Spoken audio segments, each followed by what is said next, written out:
I felt like a Weasley before I was a Weasley, because the red hair and, you know, and my brother Rory really looks like Ron Weasley. Rory's down there, he really looks like him. So, you know, all of us kind of look like Weasleys, and my dad's actually in the film as well. So, yeah, it was kind of cool. It was great. And are you looking forward to actually seeing the film tonight? I can't wait to see it. I think it's going to be amazing. Yeah, I can't wait. Fantastic. Well, have a great night. Nice to see you, Donald. Man, lovely to meet you again.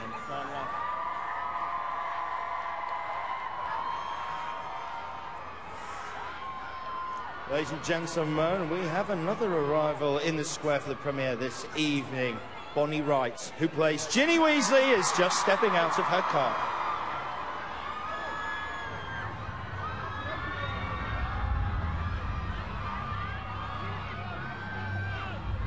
Bonnie Wright, Ginny Weasley. Now, we can't say too much about her character and what really happens in the Deathly Hallows Part 2, but I think we all know that in Part 1, she has a soft spot for a little wizard boy that we all quite well know. But how does it progress? What happens? The love triangle really does come to a climactic situation, I think is the politest way of putting it, in Harry Potter and the Deathly Hallows Part 2. There's Bonnie Wright, making her way onto the red carpet in just a second. Already done some autographs for the fans. Remember, these fans have been here for a very long time. I have never known fans to be waiting more than a day for a premiere, but here they are. There she is, looking stunning this evening as well. That bird in 3D scared the life out of me. I don't know about you. Wow. There she is, about to make her way down the stairs to meet the press and to meet all of those lucky people inside the premiere of this final instalment of Harry Potter. Let me just tell you, for those of you that may not realise, the Harry Potter phenomenon in just film alone has made a gross worldwide of over £4 billion. Absolutely a huge amount. Can I see Warwick Davis in the back there as well, giving a little wave, no pun intended. Over 450 million books have been sold around the world as well. And let me tell you, Harry Potter and the Deathly Hallows Part 1 had one of the biggest UK opening weekends of all time, taking an incredible £18.5 million.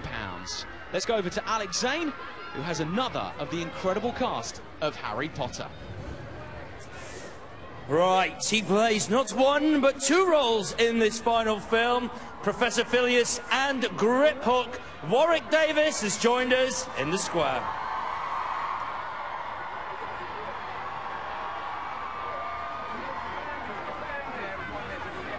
Warwick Davis, who is soon to be seen in the new Ricky Gervais show as well, which I am so excited about. Plays two parts in the Deathly Hallows Part 2.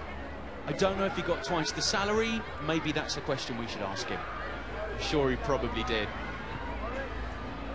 Also, one of my favourite characters of all time. He played an Ewok in Return of the Jedi.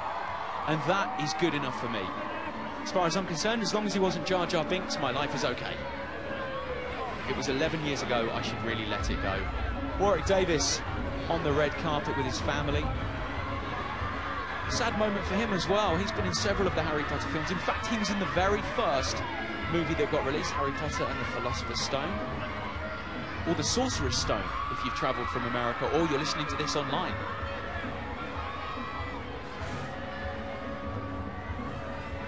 Again, showing the huge scale of this premiere. It is huge. Absolutely huge.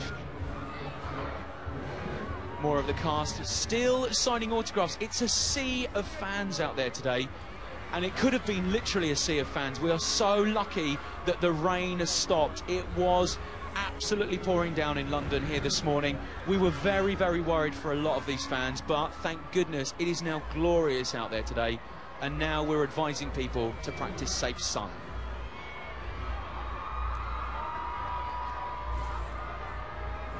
Remember, as soon as the cars arrive for this incredible premiere, as soon as those car doors open, we are on it. We are bringing you the live coverage. I think you can see Tom Felton there on the screen, still signing. All the stars still signing all the autographs. There's Bonnie Wright, we can see there, making her way onto the red carpet to start the sea of fans that all want her autograph. Really is a great role that she gets to play in Harry Potter and the Deathly Hallows Part 2 as well. Her character really comes into its own. And it's also interesting to see how these characters have grown over the years as well. I'm not sure if that lady there has the rights to wear that dress. Nat Tena, one of the stars of Harry Potter and the Deathly Hallows.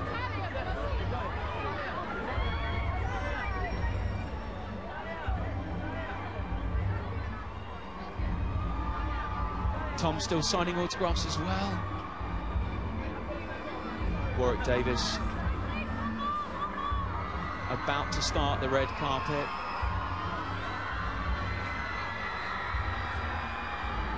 Look at that. It is immense, isn't it? It just shows you the strength of the Harry Potter brand as well. It really does. Around 18,000 people, we think, have crammed themselves into Trafalgar Square here as well. More of the stars and the celebrities that have been incredibly lucky to get a ticket for tonight's world premiere of Harry Potter and the Deathly Hallows Part 2. We are still waiting, of course, for the boy wizard turned action man hero himself, Daniel Radcliffe, who is expected here very soon. He has done something incredible. He's on stage in New York at the moment. His musical is shown, which I believe Alex saw just a couple of days ago and said it is phenomenal. He is going to be here, and he, let me tell you, is the one the crowd are waiting for the final time as Harry Potter, unless J.K. Rowling knows something that she hasn't told us. He'll be appearing right here, and you can see it here first.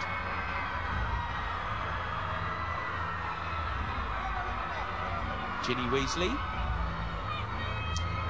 And we're hoping that Mr. Alex Zane will be talking exclusively with Warwick Davis in just a few moments' time.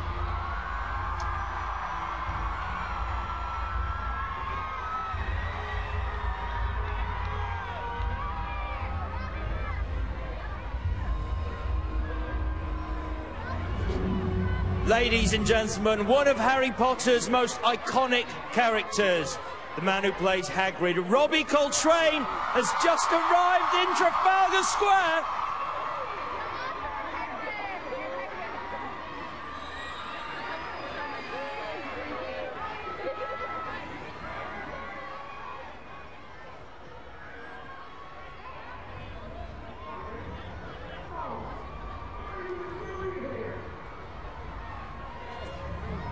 Ladies and gentlemen, joining me now, he plays Griphook and Professor Phileas Flitwick in his final film.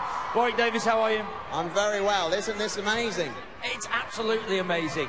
How do you feel right now, seeing all this? These devoted fans who've been here since Monday. I mean, I feel hugely honoured. I mean, this is amazing. I know they haven't come just to see me, but it's. Thank you very much. Yeah, right on cue. But it's phenomenal, isn't it? I mean, all these people love Harry Potter. I can't believe it. And a lot of other people love Harry Potter as well. We're joined online now by millions of fans from around the world.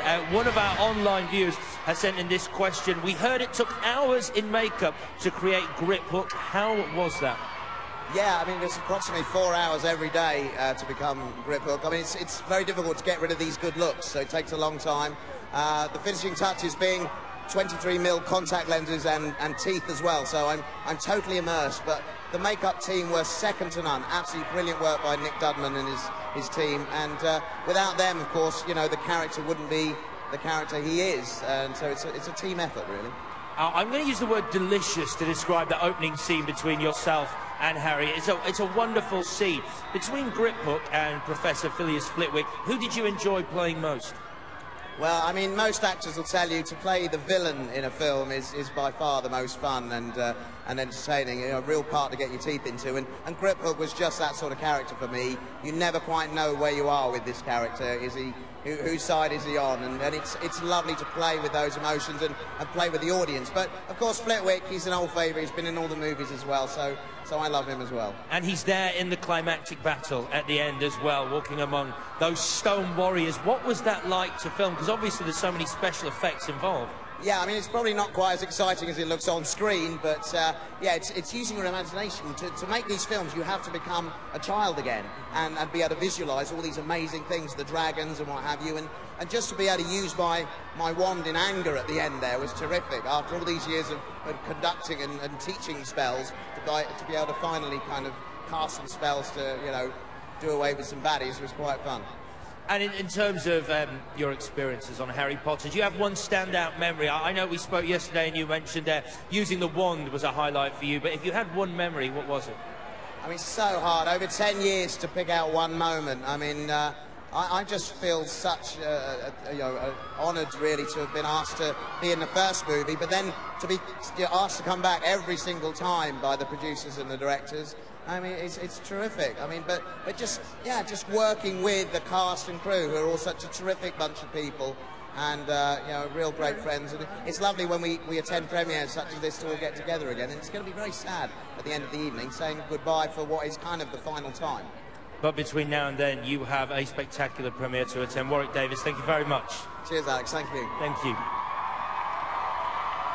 Right now, he's still got his eyes peeled and looking at our red carpet. It's our voice of God, Craig Stevens. Thank you, Alex. Look at the scale of this incredible premiere. We know that the stars are all over this at the moment. They're signing autographs, and you can see the scale of the amount of people that are here.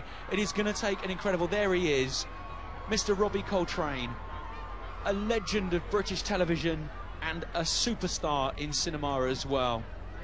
Hagrid, more of a friend than just a caretaker for Harry, Ron and Hermione as well.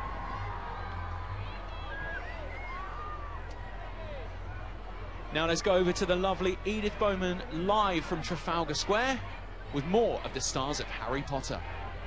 Oh, a very beautiful lady joins me right now. Bonnie Wright, how are you? I'm amazingly well. It's amazing to be here, and it's quite, as ever, always scary as hell when you get outside. You looked calm and demure and completely in control as you stepped out the car. Oh, that's all on the outside. Inside, going crazy. You look beautiful. Oh, thank you. Is it easy to pick a frock for a big event like this? I don't think it ever is. I think for this one, it was the last one, so I think all of us decided to go full out, and I never really wear full-length dresses, so I decided to go for it. You look gorgeous. Thank you. Ginny, kind of, she's a real heroine in this last film. Would you agree? Definitely. I think, as everyone in Hogwarts, it's our moment to really shine and stand up with Harry, and I don't know, I guess show good as ultimately good. And for her, there were some great moments. I think the whole battle, happened so quickly, and that's what's so amazing about the film. The rhythm and the dynamic is so fun, and it was the same when we were shooting. We had so much action in it that it did have that same rhythm. Yeah. So I'm pleased that, I think in the film, after the first 15 minutes, you pretty much are rolling all the way to the end, which I loved. We've got a question that's come in because people are watching online and on Twitter. We're just getting questions in. Beck Costa asked, what's your funniest memory on set of your experience? Gosh, that's quite hard. I think when we were younger, we were probably more the crazy, jokey, pulling. And as a Weasley family, we always had that humour, and that's what always I enjoyed about those scenes. I think the most bizarre, maybe not humorous, was the end when we're all aged. Like, we kept just looking at each other being like, it's you, but... I liked Ron's paunch. Yeah, the little fat suit. I had a little fat suit as well. Yeah. I have a little hip suit making me look a bit fatter. Yeah. It is quite funny to watch. Yeah, no, bizarre. Yeah, bizarre. What an incredible journey, though. I mean, we asked Jason and the twins, actually, if they could remember their first line and the last thing that they said. My first line was good luck.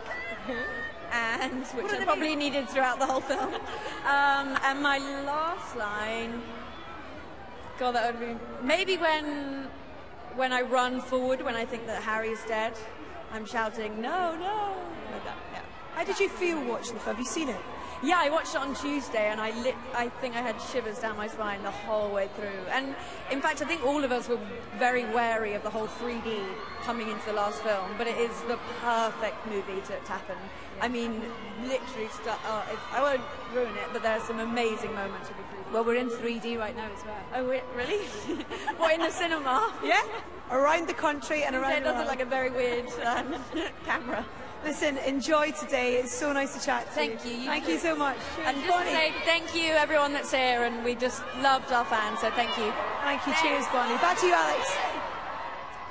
Thank you very much, Edith. I am here.